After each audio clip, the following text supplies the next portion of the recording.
Nah, kesimpulannya saya ya itu dia punya problem karena dia punya rasa sakit hati lah gitu kira-kira ya.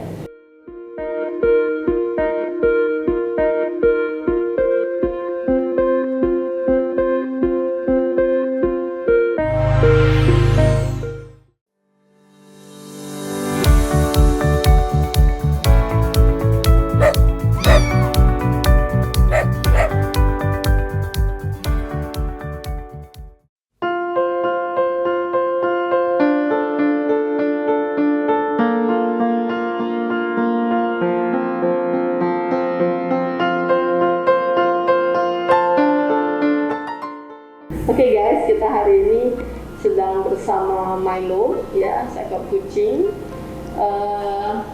Jadi ada sesuatu yang unik di sini karena Milo dari tanggal 19 ya, 17 ya, 17 Agustus kemarin dengan tiba-tiba dia tidak mau makan. Iya, muntah sih awal. Oke, muntah dan kemudian langsung anjlok. Di tanggal 15 dia baru divaksin ya. Tanggal 17 dia kondisinya seperti itu, kemudian tiba-tiba dia anjlok dan cukup berkepanjangan, betul ya, berapa hari? Sampai di opname tuh tanggal 19, karena 17 ke dokter, terus nggak mau makan, tetap di rumah nggak mau makan walaupun minum, nggak dikasih obat, atau dikasih obat suntik karena dia marah-marah terus dok pada saat tanggal 17 itu. Terus tanggal 19 akhirnya saya memutuskan ya udah deh, kayaknya harus opnam aja karena nggak mau makan dan nggak ngelihat dia minum, jadi khawatir dia dehidrasi gitu, daripada ada apa-apa. Akhirnya diperiksa lagi tanggal 19, akhirnya putusin untuk opnam. Nah di saat opnam itu ya udah kita tinggal ya waktu itu. Terus tetap agak deg-degan sebenarnya dia kenapa, karena dia bilang dia mual, perutnya nggak enak, terus badannya sakit semua. Ya udah akhirnya di X-ray. Di X-ray itu tanggal 17 kalau nggak salah. Iya di situ. Itu isinya banyak kotoran sebenarnya, ada gasnya di lambungnya, tapi sebenarnya gasnya masih kadar normal. Cuma banyak kotoran yang dia kayaknya nggak mau ngeluarin. Nah tanggal 19 itu akhirnya dikasih obat pencahar sama dokternya untuk dia bisa ngeluarin. Emang dia ngeluarin pup sih, tapi nggak banyak. Terus dia dirawat inap. Nah semenjak dirawat inap tanggal 19 sampai 22 kita pantau dia nggak pup dan nggak mau makan juga katanya. Jadi harus disuap, walaupun disuap memang makannya banyak yang habis sih kayak gitu. Terus tanggal 22 diputuskan kita keluarin. Dokternya sih yang mutusin udah dikeluarin aja karena takutnya dia stres. Pas kita tiap hari ngunjungin dia sih. Tanggal 22 itu, tapi pas kita lagi ngunjungin ternyata dia udah mulai agak berubah sih sikapnya, maksudnya signifikan mau dusel-dusel di suami saya gitu pas dikunjungin. Beda seperti di hari Jumatnya tanggal 20 tuh dia lesu banget.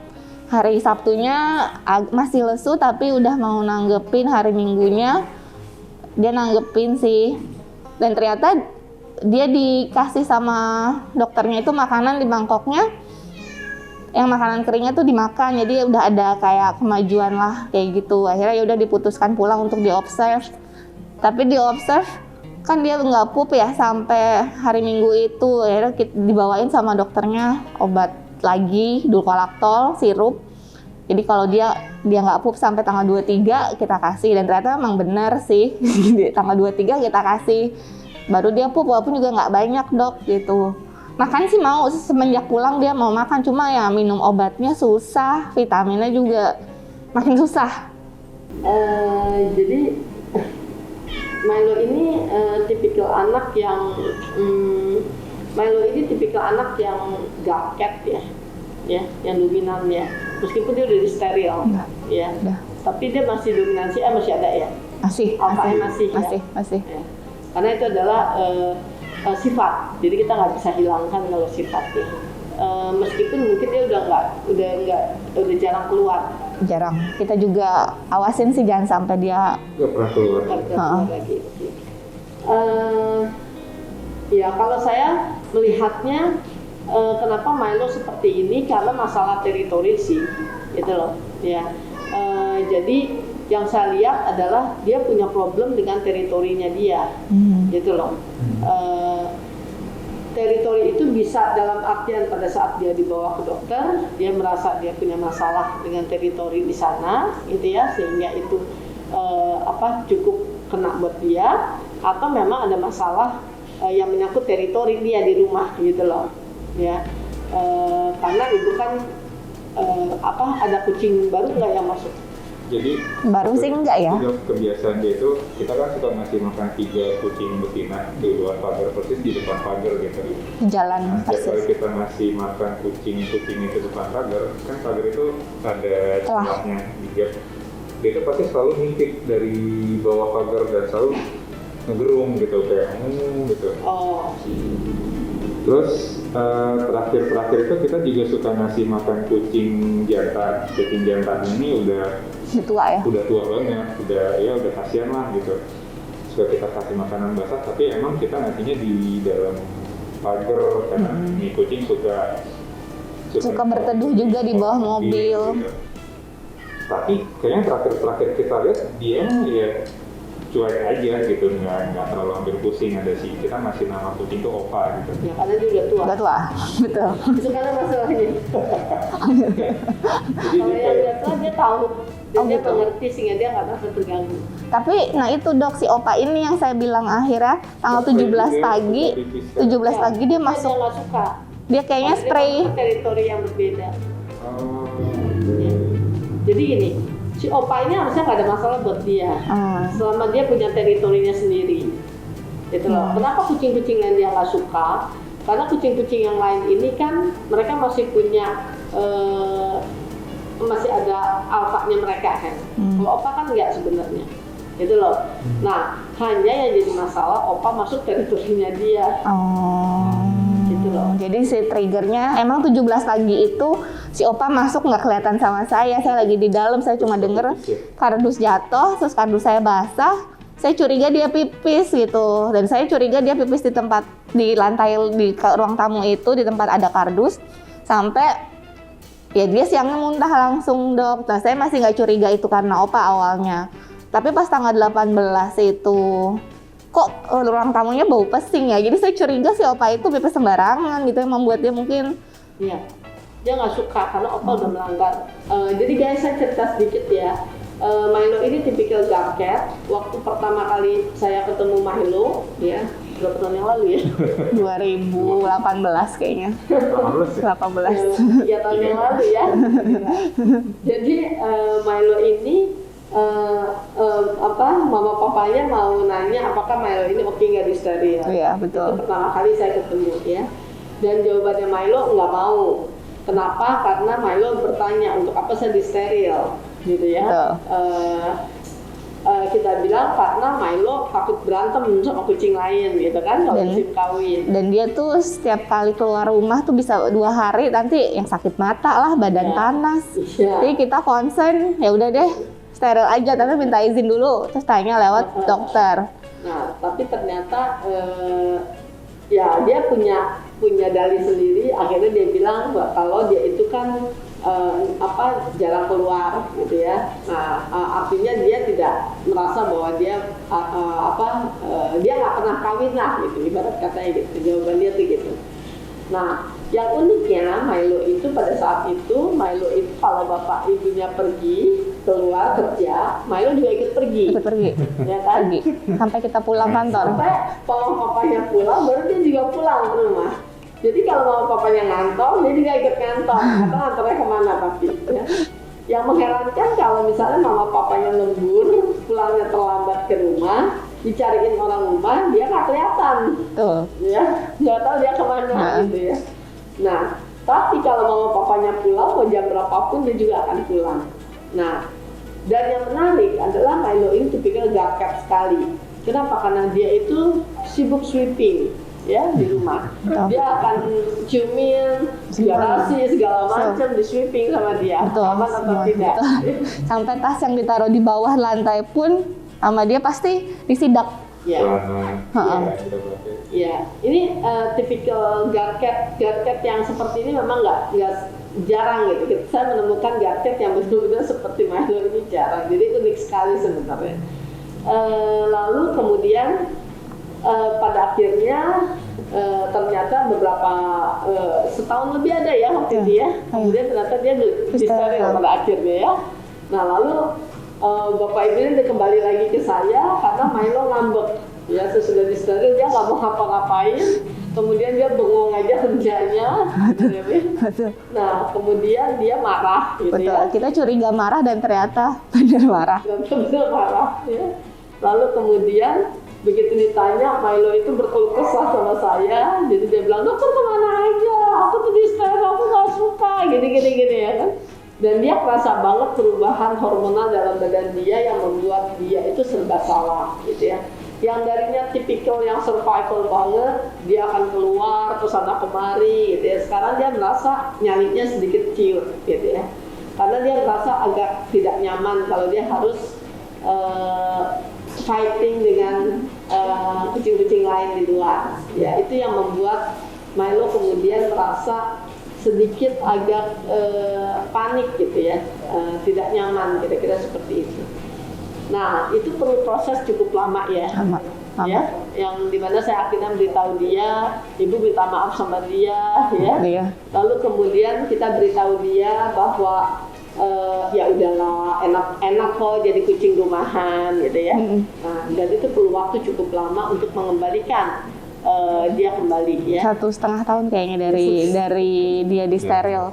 Dari dia disteril sampai yang kita. Lalu kemudian ada kasus kejadian ketiga ya. Ketiga itu dia kabur. Iya, kabur ke kebun depan tempat dia. Saya masih ingat banget karena dia unik soalnya. Nah, kenapa dia kabur? Nah, waktu itu dia lari ya. Tuton ya? Kayaknya itu saat Tuton baru datang. Jadi ada kucing baru namanya Tuton. Nah, dia protes ya. Dia tidak suka sama Tuton karena Tuton ini petakilan. Dan dia merasa terganggu sekali. Akhirnya dia melarikan diri karena dia merasa dia tidak disayang. Ya, lalu dia melarikan diri ke kebun di depan rumah. Kebun, Nah, dan itu pun perlu waktu cukup lama. Dia balik itu jam 9 malam. Itu juga karena saya cek CCTV dia jalan ke depan pagar. Akhirnya kita turun ke bawah langsung kejar bukain pintu karena dia tuh dok dulu waktu zaman masih suka kabur, dia bisa keluar pagar dari celah. Tapi kalau masuk nggak bisa loncat, jadi harus dibuka pagar. Dan itu emang selalu begitu ya. Akhirnya dia balik juga dibuka pagar. Oke. Nah, jadi saya tahu banget karakternya dia, ya. Nah, kemarin waktu diberitahu bahwa dia sakit, saya berusaha untuk mencari kenapa. Yang saya dapatkan itu adalah dia bermasalah dengan teritori tadi. Tapi saya nggak begitu paham dengan teritori itu kenapa. Tapi tadi kita udah dengar bahwa ada satu kucing, si Opa namanya. Nah, Opa ini ternyata membuat spot marking di dalam, which is itu adalah teritorinya Milo. Ya, selama ini Opa memang ada, tapi dia di luar. Iya. Karena dia nggak pernah masuk ke dalam.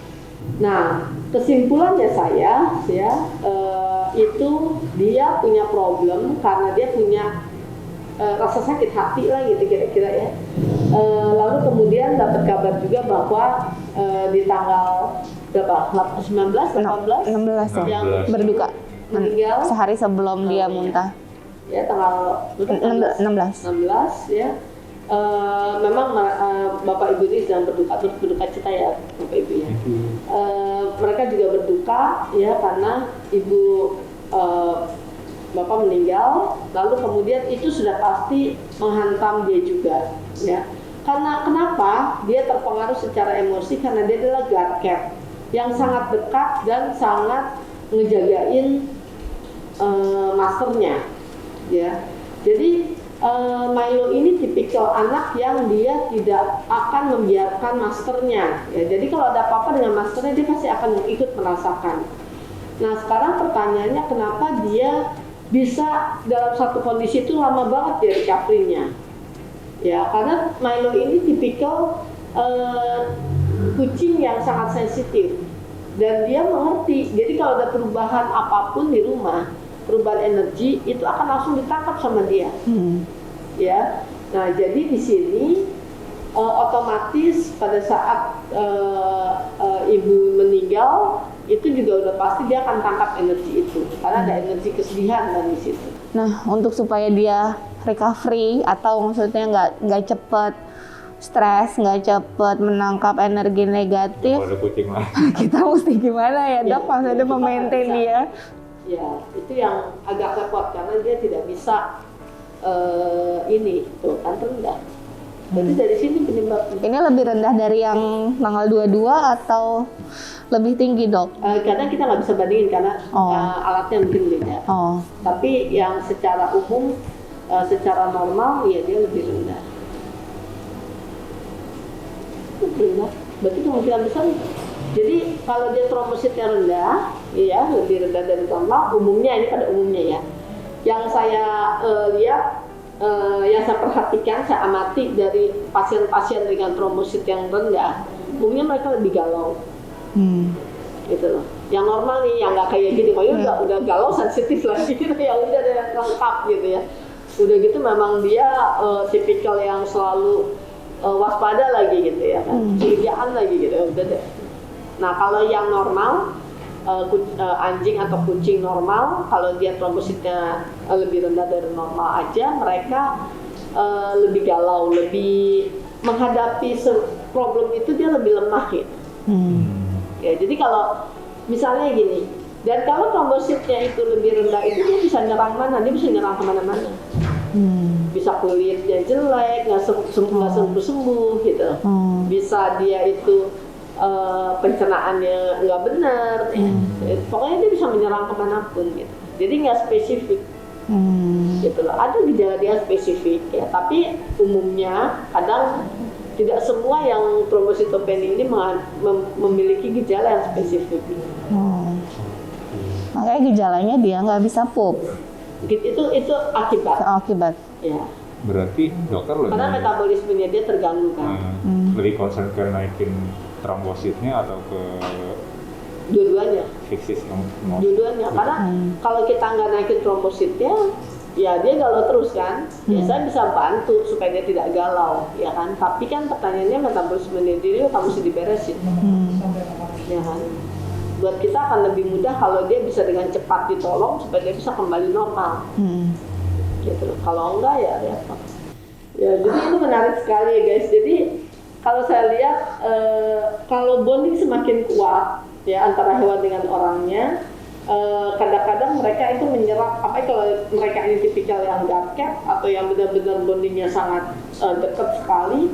Nah itu biasanya terjadi ada energi yang ditangkap oleh mereka gitu ya. Nah energi apa? Yaitu dia tadi ya, energi yang dari owner itu diberikan untuk mereka. Nah dan mereka ada yang ngeblocking gitu loh.